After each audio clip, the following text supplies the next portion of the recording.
Namaskar. In this episode of Dil Se, we'll be talking about the Uniform Civil Code. Now, this subject can be discussed at various levels. First, what was the intent of the constitution makers when Article 44 was included in the Constitution? What were the debates in the Constituent Assembly? What was Dr. Ambedkar's view? पहली बात तो ये. दूसरा, क्या ये मुद्दा एक राजनीतिक मुद्दा बन गया है? राजनीतिक मुद्दा हो सकता है क्योंकि भाजपा के मैनिफेस्टो में इसका जिक्र रहा है. और अगर आप देखोगे तो जहां भाजपा की सरकारें हैं वहां चर्चा हो रही है कि यूनिफॉर्म सिविल कोड लाना जरूरी है. और मार्च 2024 में उत्तराखंड में यूसीसी लागू भी कर दिया और आपको मालूम है कि मई में इलेक्शन होने वाली थी. तो सोच भी राजनीतिक है और जहां जहां नॉन बीजेपी की सरकारें हैं वहां कोई इसके बारे में चर्चा नहीं हो रही. तो एक ये भी मुद्दा है. एक और भी मुद्दा है कि क्या शरिया और मुस्लिम पर्सनल लॉ में अंतर क्या है? कई ऐसे देश हैं दुनिया में जहां पर्सनल लॉ यूनिफॉर्म भी है, लिबरल भी है, लागू भी है, लेकिन हिंदुस्तान में नहीं है. टर्की एक उदाहरण के तौर पे आपको बताता हूं. तो कई ऐसे मुद्दे हैं जिन पे चर्चा जरूरी है और इसमें विवाद भी बहुत है. तो हमारे साथ 3 ऐसे लोग हैं जो मैं समझता हूं कि इस सब्जेक्ट के बारे में माहिर हैं, एकदम बिल्कुल जानते हैं. और सबसे पहले फैज़ान मुस्तफ़ा साहब, थैंक यू वेरी मच. इनके बारे में जितना कहें उतना ही कम है. फैज़ान साहब is a legal scholar. At the present, he is a vice chancellor of Chanakya. He is a gold medalist from Aligarh Muslim University. और सार्क ने इन्होंने 2014 में कहा कि he is the best teacher in India. He was awarded the best teacher by SARC. Right? He is a Commonwealth scholar. He is a Fulbright scholar. 100 इन्होंने paper लिखे हैं. He is mentoring 9 साल के ये वाइस चांसलर रहे हैं. अलीगढ़ मुस्लिम university से इन्होंने डॉक्टरेट की है. डॉक्टरेट इन चीज़ों पे नहीं की, इन्होंने आईपीआर पे डॉक्टरेट की है, कॉपीराइट पे डॉक्टरेट की है. तो लेकिन जिस तरह से ये इस मुद्दे को एक्सप्लेन करते हैं शायद ही कोई कर पाएगा. मेरे भाई यहाँ बैठे हुए हैं, मेरे कॉलीग हैं सुप्रीम कोर्ट में, चंद्र उदय सिंह जी. मुझे ये नहीं मालूम था कि आपने शुरुआत डेयरी फार्मिंग से की. हाँ, ये तो मुझे अभी पता चला कि आपका कॉमर्स की डिग्री थी, आपने डेयरी फार्म, आप जर्नलिस्ट भी रह चुके हैं कुछ देर, फिर आपने वकालत, because that is your calling and I am glad you came to the profession. आपने वकालत शुरू की, 1984 में वकालत शुरू की, and you argued some great cases in the Supreme Court, and you are a secular voice amongst the legal fraternity in this country. Thank you, Kapil. Meenakshi ji पहले भी हमारे यहाँ आ चुकी हैं. इनका तो ये है कि भाई जितनी बोल्ड ये कोर्ट में रहती हैं, जितनी परसुएसिव में रहती हैं, तो मैं कभी कभी आपसे भी कुछ सीखता हूँ. नहीं, सच नहीं, मैं झूठ नहीं बोल रहा, क्योंकि हम कई बार चूक जाते हैं कि यार इससे आगे नहीं बढ़ते, लेकिन मीनाक्षी जी छोड़ती नहीं जब तक इनको ऑर्डर ना मिले. She became a senior advocate in 2013 and she was recommended for judgeship to the supreme court. तो खैर इतनी इनकी चर्चा है सुप्रीम कोर्ट में. और लीगल रिफॉर्म के मुद्दों में, especially women's issues, she is very strong on those issues. तो शुरुआत फैज़ान साहब आपसे करते हैं कि क्या मंशा थी कॉन्स्टिट्यूशन मेकर्स की? सर, जब संविधान सभा में ये सब बहस हुई तो जो कुछ मुस्लिम मेंबर्स थे उन्होंने कहा कि साहब इसको स्पेसिफिकली एग्जाम कर दिया जाए कि पर्सनल लॉ को प्रोटेक्ट किया जाएगा. आर्टिकल 35 पे जब चर्चा हो रही, हाँ, as part of freedom of religion. जाहिर है कि उस पर एग्रीमेंट नहीं हुआ वहां पे. तो ये अंबेडकर की जीनियस थी कि भाई ये आ भी जाए. जैसे मुस्लिम मेंबर्स कह रहे थे कि काउ स्लॉटर भी फंडामेंटल राइट्स में रख दो, लेकिन ये उनकी जीनियस थी कि डायरेक्टिव प्रिंसिपल में रख दिया और एनिमल हस्बेंड्री और साइंटिफिक मेथड्स उसे लाए. लेकिन ये बात कि स्टेट एंडेवर करेगी और इतने और डायरेक्टिव प्रिंसिपल्स हैं, उनकी चर्चा नहीं आप सुनते। आप सिर्फ काउ स्लॉटर और यूनिफॉर्म सिविल कोड की सुनते हैं, और कंसंट्रेशन ऑफ वेल्थ की और कम्युनिटी रिसोर्सेस डिस्ट्रीब्यूट हों फॉर कॉमन गुड, उन पे कोई बात नहीं होती। लेकिन सर, क्योंकि पर्सनल लॉ कॉन्करेंट लिस्ट में उसी संविधान सभा ने रखा, तो कॉन्करेंट लिस्ट का मतलब यूनिफॉर्म खत्म। यानी पार्लियामेंट एक लॉ बना सकती है और जो आपके 29 राज्य हैं वो और तो इसमें कॉन्ट्रडिक्शन नहीं है कि भाई आप आर्टिकल 44 में तो यूनिफॉर्म लॉ ऑल इंडिया होगा, और वो गोल है। हाँ वो गोल है। हाँ, रियलिटी ये है कि अलग अलग लॉ हो सकते हैं। अच्छा, और ये हम सोचते हैं अक्सर कि क्रिमिनल लॉ एक है, पर आपको सर मालूम है कि सीआरपीसी में भी हर स्टेट अलग अलग अमेंडमेंट कर लेती है। कोई भी लॉ सेंटर बनाता है, यानी चीटिंग तक पे सेंटर ने लॉ बनाया, फिर सारी स्टेट्स अलग अलग लॉ बना रही हैं। तो यूनिफॉर्मिटी संविधान का गोल नहीं है बेसिकली, लेकिन जस्ट कोड हो और जेंडर जस्ट कोड हो। इसलिए मैंने हमेशा उसको सपोर्ट किया है कि एक संविधान का टीचर तो यूनिफॉर्म सिविल कोड को अपोज नहीं कर सकता है, लेकिन यूनिफॉर्म सिविल कोड जो है वो इक्वालिटी के प्रिंसिपल्स को अपहोल्ड करे। और सर, कोड का मतलब भी एक लॉ नहीं है। जैसे हिंदू कोड बिल था, तो एक लॉ तो पास नहीं हो पाया, तमाम पार्लियामेंट में अंबेडकर की अपोजिशन हुई, उन्हें रिजाइन करना पड़ा, कहना Correct, पड़ा correct. कि साहब कंप्रोमाइजेस किए नेहरू ने, बहुत से डाइल्यूट किए प्रोविजंस। तो कई लॉ मिला के भी एक कोड बन सकती है। तो लॉ अलग हो सकते हैं, लेकिन जितने भी लॉ हो वो सब जेंडर जस्टिस पे पूरे उतरे। तो संविधान की मंशा ये है कि नाइंसाफी ना हो किसी के लिए, लेकिन एक लॉ होना कोई बड़ा गोल नहीं है। वरना तो फिर एक सिर्फ यूनियन लिस्ट होती, आपके पास कोई स्टेट लिस्ट ना होती और कोई कॉन्करेंट लिस्ट ना आपके होती। बारे में ये भी कहा जा रहा है कि साहब आप इस तरफ भी हैं और उस तरफ भी हैं। ये अच्छा सवाल है, पर जो टीचर है उसको दोनों पर्सपेक्टिव स्टूडेंट्स के सामने रख देने चाहिए, तो मैं दोनों रख देता हूं। Sandhar, what is your view? I think that I would go with your first impression that this is today it is purely a political issue. That's not an answer, because there are many issues which are political. But I don't think that the Uniform Civil Code is an issue which is central to the needs of the nation, to the needs of a nation which is aspiring to be a global leader, which is aspiring to assert itself as a one of the great nations of the world. I mean, just to put it in perspective, out of 193 members of the United Nations, member nations of the United Nations, there are only 8 which claim to have a uniform civil code. Right. And even among those 8, interestingly, you will find Pakistan, Bangladesh, Turkey, Malaysia, and a couple of others. But the United States of America is among those 8. Now, the United States of America, which is listed as a nation with a uniform civil code, in fact has widely divergent personal laws, because the personal laws are made by the states, not by the federal government, not by the federal legislature. And for instance, you have the Amish, you have they have completely their own laws, their own mores, their own way of life, their own legal system. You have the Native Americans with complete autonomy, somewhat akin to much greater, but somewhat on par with our 6th schedule and part Article 21 371 GNH of the Constitution of India, etc., which I might refer to later. But so what I'm saying is, what makes this, though a directive principle of state policy, but what makes this so important in today's day, when it is an issue which is intrinsically divisive? It is being played as a divisive card. It is not something which the nation needs. It is not something which is going to advance the nation. It's not something which is going to help in any way.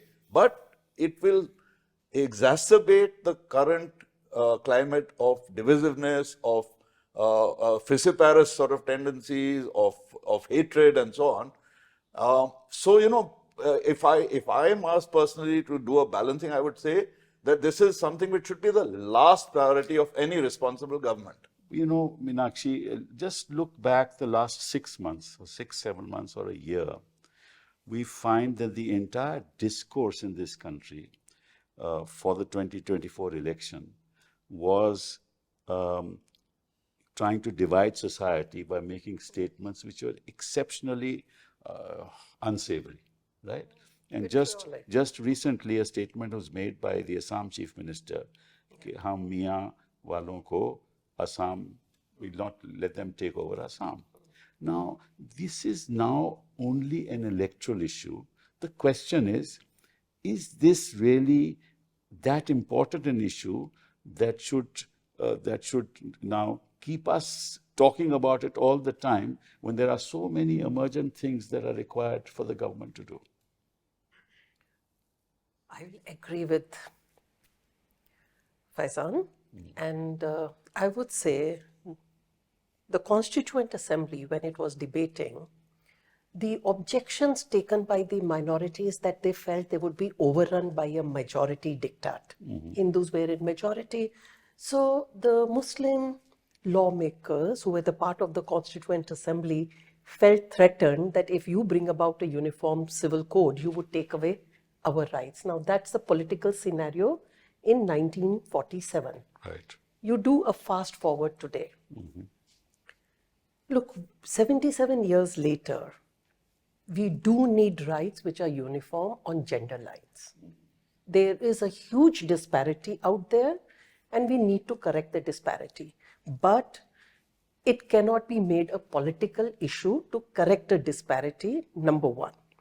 Number two, when you do this exercise, please go out to the people who are affected and take the feedback from them.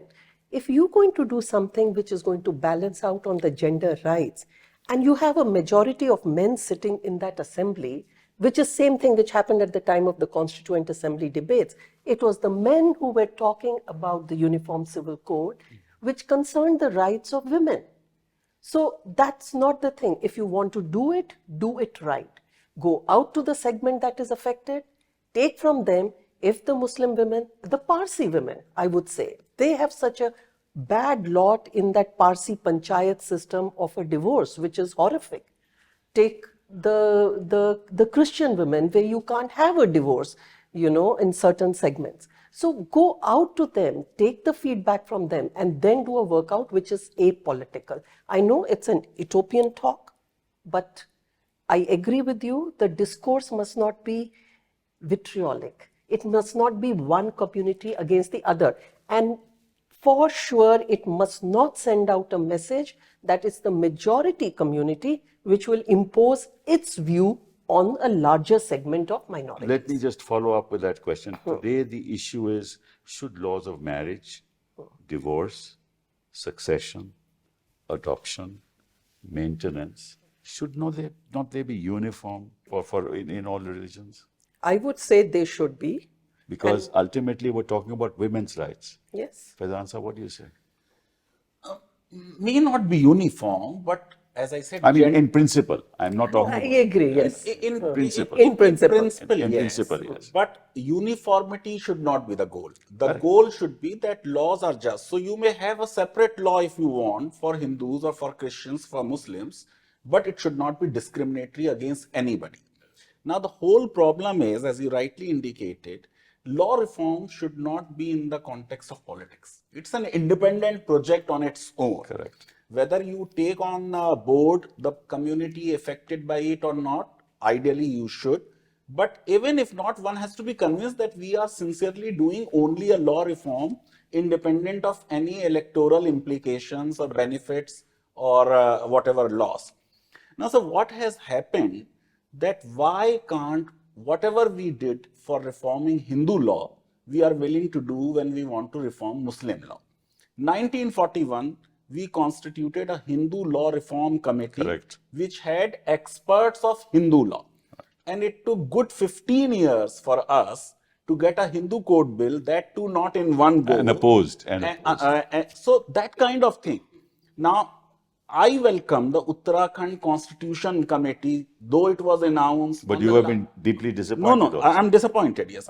I welcomed it because I thought for the first time there is going to be a committee of experts, even though it was announced on the last day of campaign in the election.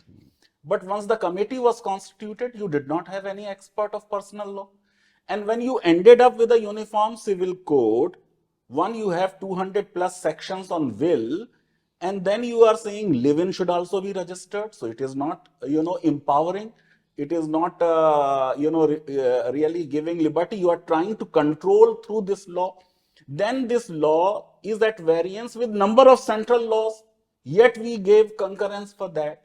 So if Uttarakhand is a model of a uniform civil code, then many feminists will not be happy with that kind of law. There are two issues in the Uttarakhand law, and I'll just bring them to your notice. Number one, that if you're in a live-in relationship, you have to register that marriage. And if you don't register, you'll be prosecuted. So that is one provision.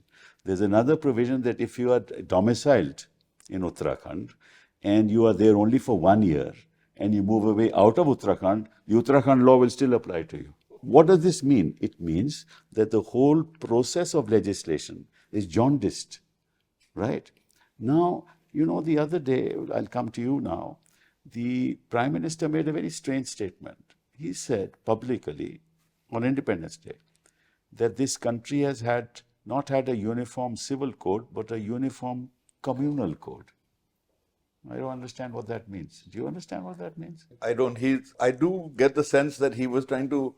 Well, you don't have a uniform civil code. How do you have a uniform communal code? So I do get the sense that he was trying to convert the discussion into a secular civil code instead of a uniform. Instead of using the word uniform, he started using the word secular. Communal was presently we have a communal civil code. That is something I missed.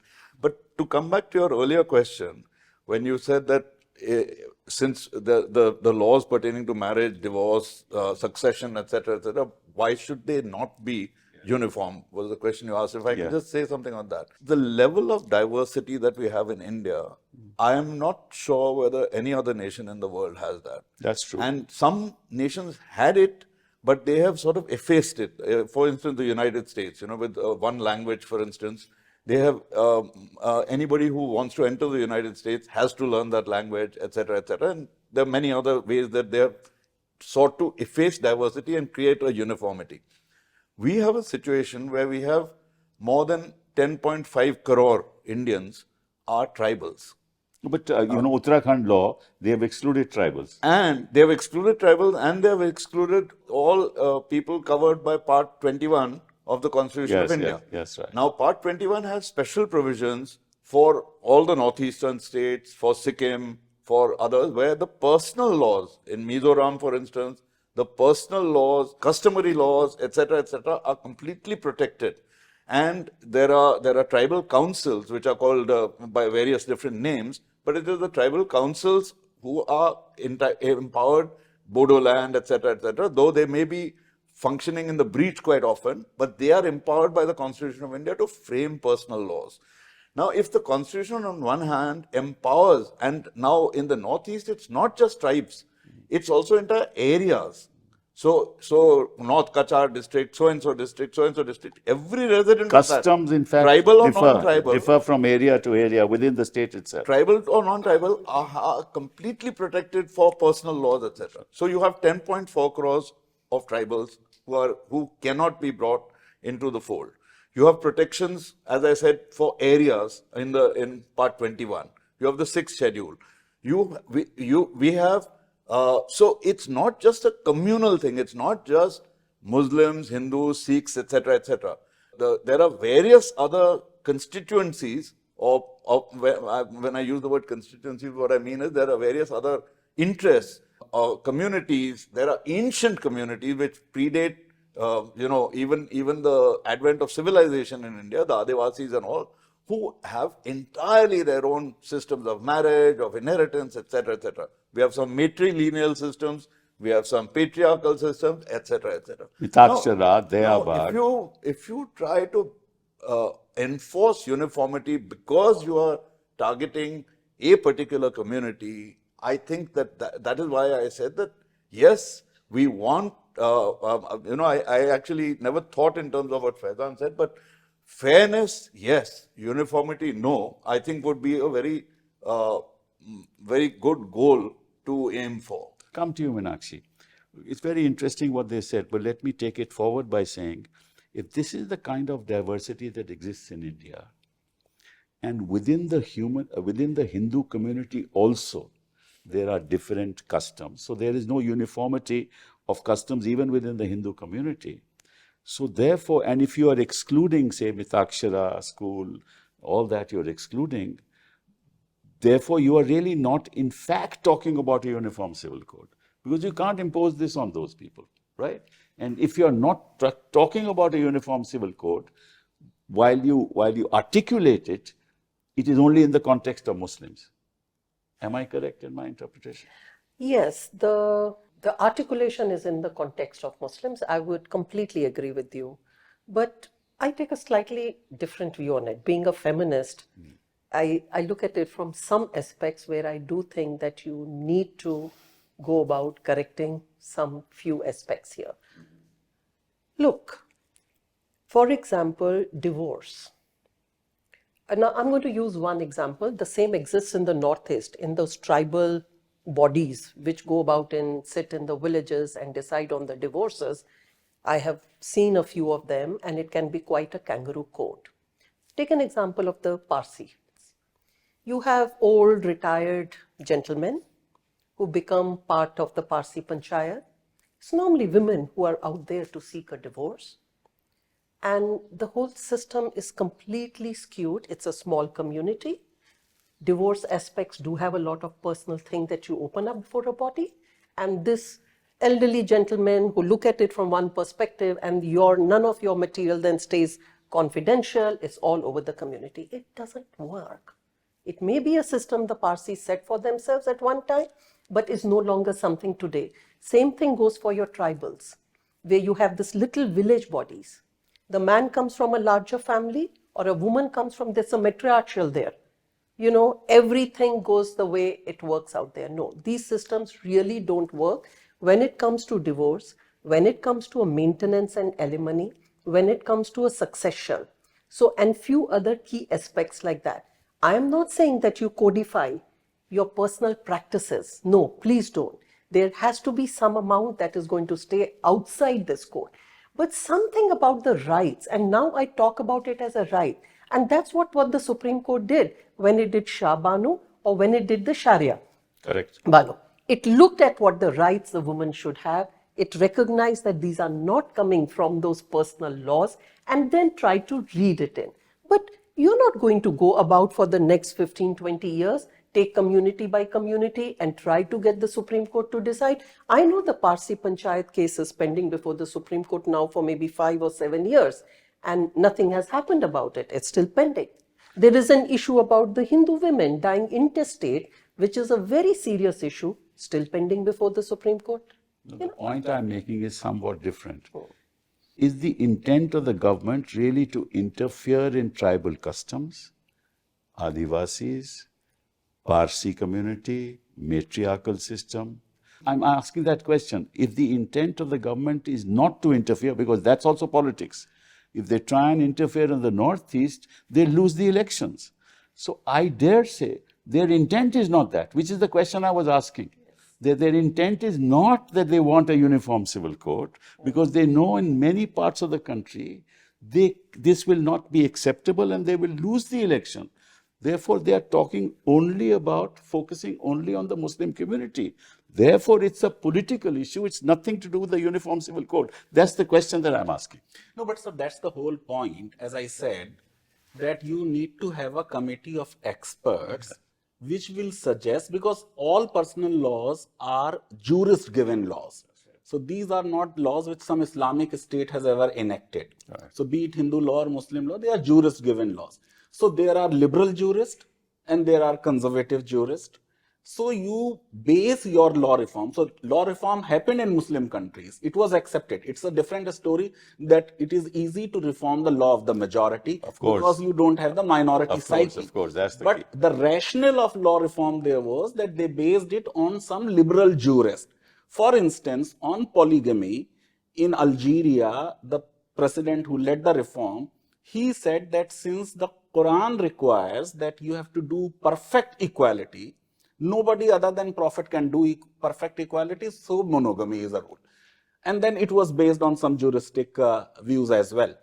What I am trying to say, sir, that after we are done with this expert committee, just like what was done about the Hindu law reform, we have to go back to the Hindu community because their current law also requires reform. Yes. For instance, if there is issue-less Hindu couple, and both are working, then the property of the husband goes to his parents, and the property of wife also goes to in-laws. That's correct. Are we willing Yes, to it's do terrible. that? Correct. Similarly, we said that in the self-acquired property, son and daughter will get equal share. Then in will, we have given unlimited absolute powers. power. Correct. And this is what the UCC in And then the Uttarakhand has issue of done. the HUF, Hindu undivided family. And the tax exemption. So are they willing to change and all the that? Kanyadan. तब इसीलिए Solemnization. क्या इसमें परिवर्तन लाएंगे? यही तो मैं That is the सवाल whole पूछ रहा हूँ. point. अगर उसमें परिवर्तन नहीं लाएंगे तो निश्चित रूप से focus only is for Muslims communalizing the issue. That's the point. And sir, वो जो communal है, वो basically religious होना चाहिए. How can people who were married under the Hindu Marriage Act, we say that they were married under some communal code? It was a religious code. That's okay. Assam का ही उदाहरण ले लीजिए. वहाँ एक 1935 का एक्ट है. 1935 का लॉ बड़ा फॉरवर्ड लुकिंग लॉ था, यानी पूरे कंट्री में वो लॉ नहीं था फॉर हिंदूज कि मुस्लिम मैरिज भी रजिस्टर होगी, डिवोर्स भी रजिस्टर होगी, खुला का शेड्यूल अलग है, विटनेसेस कौन थे डिवोर्स के वक्त, एवरीथिंग. अब उस लॉ को रिपील कर रहे हैं और कह रहे हैं कि अब शादी करने के लिए just like under special marriage act notice देना पड़ेगा. तो ये एजेंडा हो गया ना, ये एजेंडा तो दैट इज द पॉइंट कि इस तरह की लॉ मेकिंग लॉ रिफॉर्म नहीं है बेसिकली. और सर यूनिफॉर्म सिविल कोड तो मौजूद है देश में, स्पेशल मैरिज एक्ट है, इंडियन सक्सेशन एक्ट है. Correct. कितने लोगों ने उसके तहत मैरिज कराई है. Correct. आप ये देखिए कि सर हिंदू मेन कैसे बाइगमी में बचते हैं. कुछ तो स्मार्ट हैं, 7 फेरों के बजाय 5 लेते हैं. कुछ ने कोर्ट मैरिज की, गुजरात हाई कोर्ट के करेवा केस है. मैरिज भी तो होती. जी कोर्ट मैरिज को उन्होंने कहा कि सोलोमनाइजेशन नहीं हुआ. अगर 2 वैलिड मैरिजेस नहीं है तो आपको सजा नहीं होगी. तो Hindu law also requires reform. हम उसके लिए रेडी हैं, उस पर कोई बात उस पे तो कोई चर्चा नहीं होगी. वो मैत्री करार गुजरात का.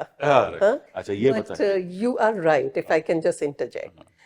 If you want to bring about proper reforms Yes. across every single religion body That's right. and not just one community, so then it is when we will recognize that you really. National election हार जाएंगे. हाँ, तो ही तो नहीं, लेकिन people must realize and they must be sensitive कि ये issues केवल एक community के नहीं है, हर community में है. Hinduism में कितने का है issues on women's succession and everything, child marriage. child marriage, particularly intestate women, as he just said. I did The that. her entire self-acquired property will go to the family of the husband if she has no children, as against any member of her own family, namely her parents or brother or sister. And you have the most draconian case, which is the Supreme Court judgment holding the field.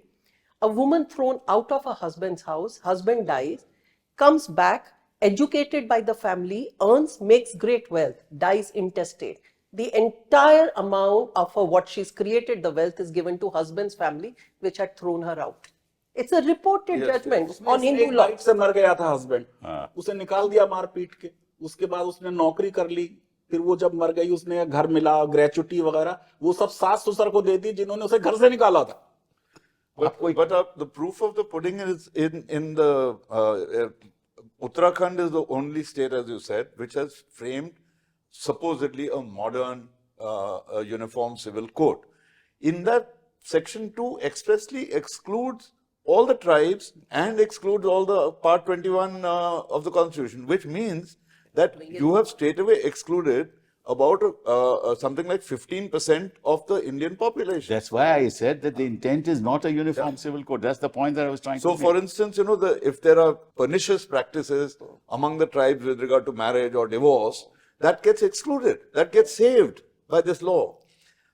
So, not only doesn't achieve any larger objective, it is so targeted, and it then reveals the actual thinking behind the whole thing. Faizan Just sir? one thing, Yeah. Faizan साहब आप शायद बता सकेंगे 1867 or something, Portugal introduced to the Goa Portuguese code, civil yes, code Goa, in Goa, yes, yes. which in 1961 has been continued. Yes. So it holds the field even today.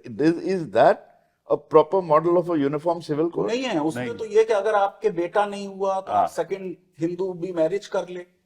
क्यों हम एक colonial piece of legislation से govern हो रहे हैं? वो तो बिल्कुल ही गलत है। No, I just wanted to understand a little bit about that. But Faizan साहब ये बताइए, what's the difference between Sharia and Muslim personal law? Sir ये इंडिया में क्या हुआ कि शरिया एक्ट जो था उसमें ये वर्ड आ गया शरिया, और उसकी वजह से पूरा देश कंफ्यूज हो गया।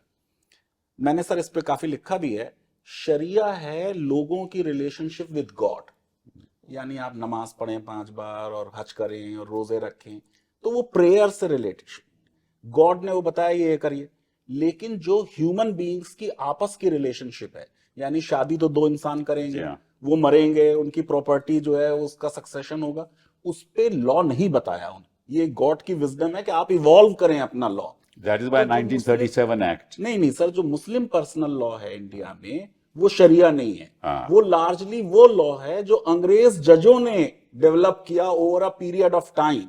उसका कुछ पार्ट कोडिफाइड है। अच्छा। कई ऐसे जैसे सर 86 का लॉ है, या अभी हमने जो ट्रिपल डिवोर्स पे लॉ बनाया, या शाहबानों का जजमेंट, या शायर, ये सब पर्सनल लॉ के हिस्से हो गए।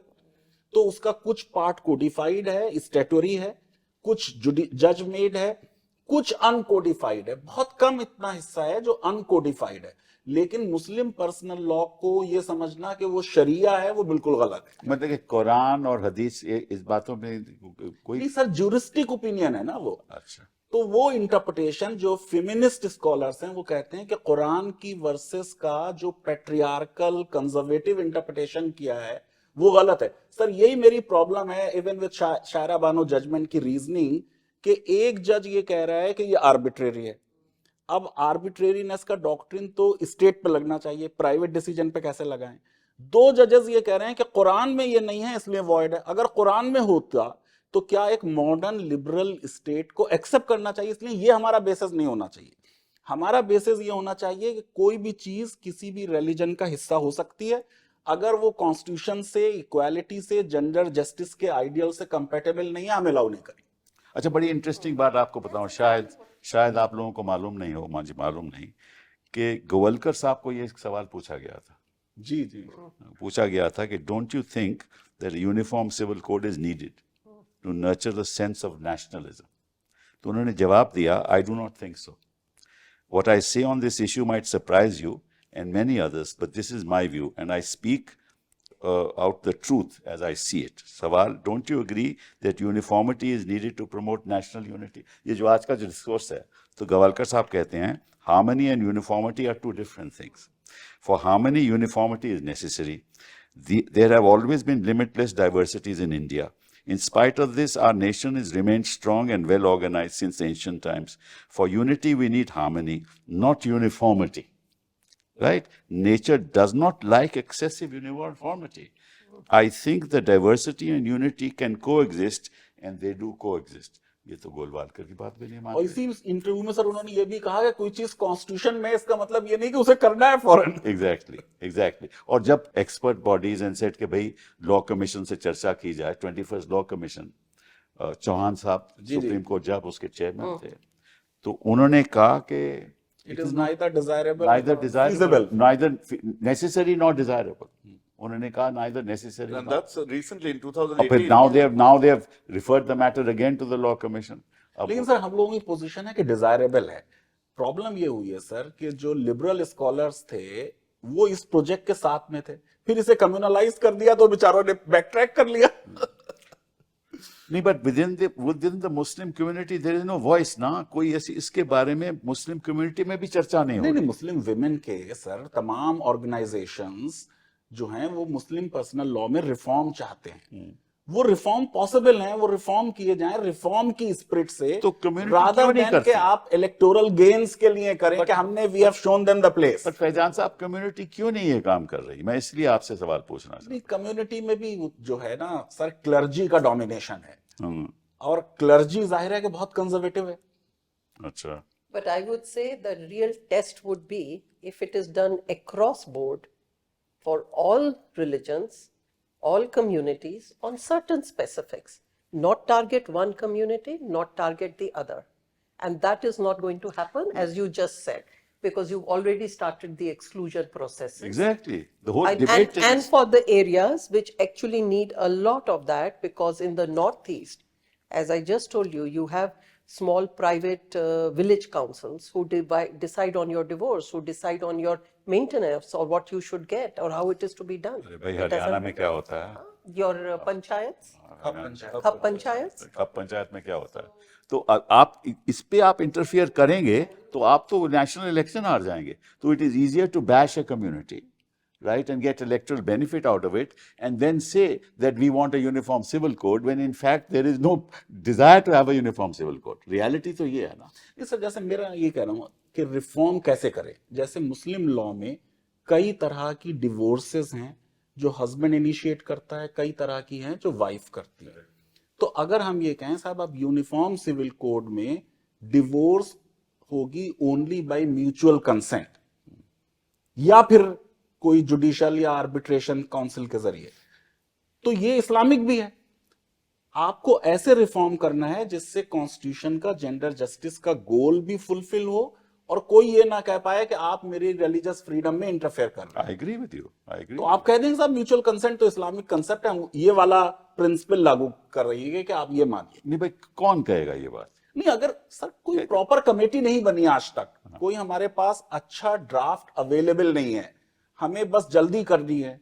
जैसे हमने लोकपाल सड़क पे बनाया, ऐसे ये जो उत्तराखंड की यूनिफॉर्म सिविल कोड है, तो साहब 10 लाख हमारे पास सजेशन आए. किन लोगों ने वो सजेशन दिए हैं कुछ नहीं मालूम है. तो प्रॉपर एक्सपर्ट्स की कमेटी बनाएं जो ज्यूरिस्टिक व्यू को देखते हुए ऐसी कोड बना दे जो एक्सेप्टेबल हो, जिसको लोग अपोज ना करें. हम कोई बड़ा रिफॉर्म करें सर तो कंसेंसस हो जाए कंट्री में, ऑल राउंड सेलिब्रेशन हो. अगर हम यूनिफॉर्म सिविल कोड करने जा रहे हैं तो वक्फ बिल क्यों ला रहे हैं? फिर आसाम में ये नया लॉ मैरिज रजिस्ट्रेशन का क्यों ला रहे हैं? वो तो फिर सब उसी में कवर हो जाएगा. सही बात है, सही बात. तो मंशा कुछ अलग लगती है आपके हिसाब से. नहीं नहीं, खुल के बोलो. ये तो खुल के हम तो बोलने की चर्चा बात कर नहीं रहे है. हैं. सर क्लियर नहीं है, क्लियर नहीं है कि करना क्या चाहते हैं. ये इनको बताना चाहिए what they really want to do. Do they want to really look at India as one nation and reform all processes which are discriminatory, right? And if are they willing to do that? Do they have the courage to do that? My answer to that is no. इनके पास ना तो मंशा है ना हृदय है. हाँ, वो करेज है कि हम ये करना चाहते हैं. इनको देखिए, ये क्रिश्चियंस के बारे में बात नहीं करते, ये सिख्स के बारे में बात नहीं करते, ये पारसीज के बारे में बात नहीं करते, ये ट्राइबल्स के बारे में बात नहीं करते, आदिवासीज के बारे में बात नहीं करते. केवल एक ही बात करते हैं कि सर कोई भी यूनिफॉर्म सिविल कोड के नाम से लॉ नहीं पास होगा, ना सेकुलर कोड के नाम से पास होगा. भाई Indian civil code, Indian family code. मैं जो कहता हूं सर कि पीस मिल कर लें. जैसे पहले आप मैरिज पे रिफॉर्म कर लें, फिर एक और लॉ बना लें, उसमें डिवोर्स पर रिफॉर्म कर लें, फिर एक और लॉ बना लें. तो सारी रिफॉर्म होने चाहिए, इंक्लूडिंग ऑल इंक्लूसिव रिफॉर्म होना चाहिए. इंक्लूसिव रिफॉर्म है, लेकिन जरूरी नहीं कि इन वन गो में सारे कर दें. आहिस्ता आहिस्ता पर कर. मुझे हमें तो एक बात नहीं समझ आती. As a feminist, it's been my observation, and I've said it for a very long time, कि whenever it comes to law which are relating to women rights, children rights, Parliament has no time to pass them. Okay, you need a law on a corporate law, you need an insolvency amendment. Oh, 2 दिन में 10 दिन में आ जाएगा. 1997 Supreme Court came out on sexual harassment guidelines. 2013 the legislation came. Now 10 years you've been in power, and before that the previous regimes, nobody was concerned about the women's rights. But why just before, when you know you are heading for certain elections? 10 years was a long time to have a debate, to discuss if you genuinely meant on a co-opting on all religion on a code which would be uniform at least on some issues. वो तो 2018 में they got shot down by the Law Commission. Correct. They constituted the Law Commission, which was perhaps the right way of going about it. And the Law Commission in 2018 said it's neither desirable nor feasible. They said it's not feasible. You know, But why now? And a very detailed report. obviously. That's the question that I would ask myself. That's correct. And that's what makes me circumspect about your intention. But let's be Are clear. the intentions short-sighted for current benefits to create an environment, or are they genuine? When Is you it ask the something- question, the answer is obvious. Yeah. But I think that the one thing we should all be agree upon and clear about, that the one thing that needs reform across the board, all religions, is the rights of women. That's true. Right? And therefore, if the country is serious, we should all get together and say, look at all laws, the rights of women, and let's move forward, as you said, step by step. I think we should all agree on that. And borrow from all laws, whatever are the good provisions. And what Faizan pointed out, that when the Hindu Code Bill was broken into 4 laws, Yes. so marriage, succession, they were all separated, Correct. and We should it was do the same. ultimately 4 laws. So you could take just women's rights Yes. and concentrate on that and deal with that, which would be universally, it may not be uniform, but it would be universally acceptable. Acceptable. That's a very Sir, nice one way of last putting line. it. Yes. What about the agricultural land inheritance? Yes. Number of post-constitution laws, we are preferring male heirs over female heirs. That's correct. And we have protected these laws by putting them in 9th schedule. That is true. This is absolute violation of equality and gender तो justice. इस पे चर्चा खत्म करते हैं. आज के लिए. With this resolution that women, there should be a law which is universally acceptable And progressive. and progressive. Thank you very much. Thank you. Thank you.